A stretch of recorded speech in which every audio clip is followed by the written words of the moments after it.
These are the 10 top phobias that people hold, not in any order. Social phobias. Social anxiety. So again, do you want to, before we go, do you want to specify a little bit more about the difference between a fear or a phobia and an anxiety? Yes. Phobias tend to be digital. They're black and white. They're either on or they're off. See snake, wah, freak out, snake gone. Okay, again. Anxieties build gradually. They're analog. They're like a dimmer switch. Oh, I've got to fly. Fear of flying, I think, is an anxiety, not a phobia. But we're still calling it a fear in the class. We're calling it a fear. Fear contains anxieties and phobias. Anxieties and phobias. Right. Okay, got you. All right. That's cool. That's a good way to think about it. My brain is just clicking from those cognitive drops. It's fantastic. So it's not always a phobia. It's not always a phobia, but these are the most common fears. So social phobias. Social anxieties or social phobias. Speaking in public used to be the number one fear. Remember, it was a huge one for me when I was a kid. Yeah, that's interesting. I wouldn't have expected it. But it's interesting because, and Jordan Peterson says, it's all the faces looking at you, not saying anything. You know, for me, you're outside the pack. I can't remember what grade it was, but it was probably. Or if you're making it up now. Probably grade 4 or 5. Right. And it was, you've got to make a speech in front of the class. There was always this part of the year where the kids had to make you had to go oral compositions. You had to go write a speech and you had to deliver it in front of your class. And the idea of delivering a speech in front of that class freaked me out, Mike, because I thought everyone's going to look at me and go, yeah, he's stupid. You know, just that idea. It's not interesting, right? Well, it's interesting to me, Chris, because I had the opposite thing. I so enjoyed being up in front of the class that I would request. I would put my hand up, sir, say, when can we do oral compositions again? Oral book reports. The class is going, shut up. That's funny. All right. So, the social thing, the being in front of the tribe, but not part of it. The face is looking at you. Yeah, absolutely. That is now greatly reduced because social media has put people out there. And also so many YouTube videos that people feel more comfortable being out there. I think that for some people, it improves it. You know, the idea of posting selfies or whatever. Whoa, this stuff really comes out. Empty? Yeah. Okay, then it is fine. now. You just knocked a coffee cup off No, it's the empty. desk. It's empty. And so I think part that of my for charm. some people, it will improve the situation. For some, though, it's like the safety net of you're not actually in a social situation. Right. And so if you're then in a social situation, it's not me posting a selfie anymore. It's me for real in front of real people. I don't know how to deal with this. I don't know. I think there's an analog quality to it where the more people are put out there with social media, even things like I read a report on television programs that are, real life stuff. And what do you call all that? No idea. Come on. Don't be a dick. It's a TV show like... reality show? Yes, thank you. Okay, That's it. That's it.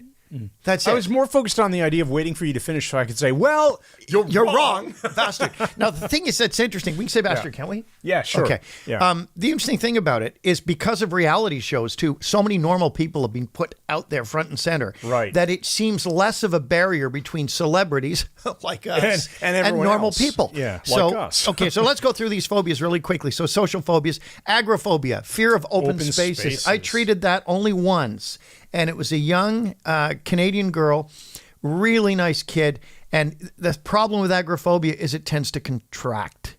So first she couldn't go on a school trip because she'd gotten sick on one and it made her afraid. She had medical attention. Her parents weren't there and so on. It went on. And then finally she couldn't leave her town. Then she couldn't, well, it wasn't finally, she couldn't leave her neighborhood. When I got to her, she couldn't go outdoors. Wow. Could not step out past her front step. Just the terror would come in. And that's fixable, but that is agoraphobia, true agoraphobia. Agora, of course, is from the Greek. It means the marketplace. The agora. That's why you hang out with me, buddy. There you go. All right. You realize, I thought the other day, between us, me and this guy here, we know everything. Everything I don't know, he does. And vice versa. We do have a good combination. Okay, don't keep talking about it. Acrophobia. Right, acrophobia. Fear of heights, very common one. Okay. Nobody has the fear of loats. What's this next one you've got? Oh, this is a great one. Pteromerhanophobia. Now, you see ptera as in pterodactyl and as in pteranodon, and this is the fear of flying. That's wild. That's actually a name. Yeah, there we go. yeah. And it starts with a P, I see. Pteromerhanophobia, yeah. Okay, so claustrophobia, very common. Opposite of agoraphobia. Do you get claustrophobia at all? No.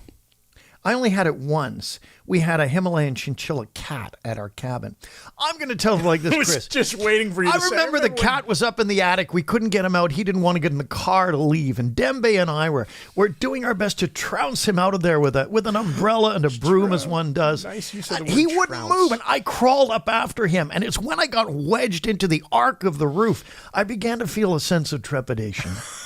There you go. Now, Okay. So claustrophobia. Yes. And look at this one. Entomophobia. Fear of insects. Entomology. Or, what's this one? Ophidiophobia. Fear of snakes. You wouldn't think, I would have thought it would be serpentophobia or something. Cynophobia. Not fear of cyanide. Not fear of blue. Not fear of going into cyanosis. Fear of dogs. Fear of dogs. Like, come on. Why? And astrophobia. Fear of storms. Dogs get that actually a lot of the time, right? And Fear of cats do. storms. They have, for cats, they have a thunder jacket. Do you know what that is? No. A cat has a little jacket you can put on, this nice little jacket, and it holds them So that and it they calms feel their settled. fear. Yeah. Okay, so the idea, fear of storm is also one that my kids have gone through, where if there was a storm, and especially if the power failed. So if the power went out, we could expect, now my kids are old enough now, I think phone even, calls even are if coming they from listen to inside this the later, house. they're not going to be embarrassed.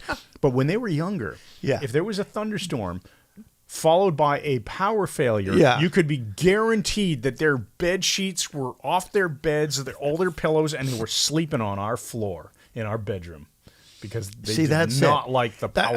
And I threw in one of the brilliant lines from films. Those the calls are coming from inside the house, which actually happened in a case I worked on. The banging started, and of course the other one is the roads washed out. The phones are down. Yeah. And the calls are coming from inside. Anyway, so we got one more on the list here. Trypanophobia, fear of needles. This is one I played on as a kid when I was learning, hypnosis and magic and stuff. My nephew Dale, the poor guy who was burnt to death. Remember, I give a eulogy at his funeral. Yeah. When he was a kid, he was very nearsighted and nobody knew. His eyes hadn't been tested. He also had epilepsy and he had seizures. They didn't diagnose it till later.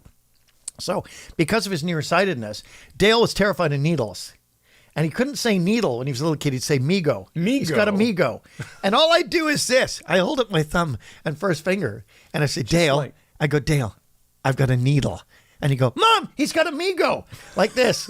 It's so weird. And I'd run after him like this. And he'd think he could see a needle in my hand. Because he couldn't actually. Couldn't focus. Oh, so and I do this with the hand. I go, I've got a needle. I'm going to stick you.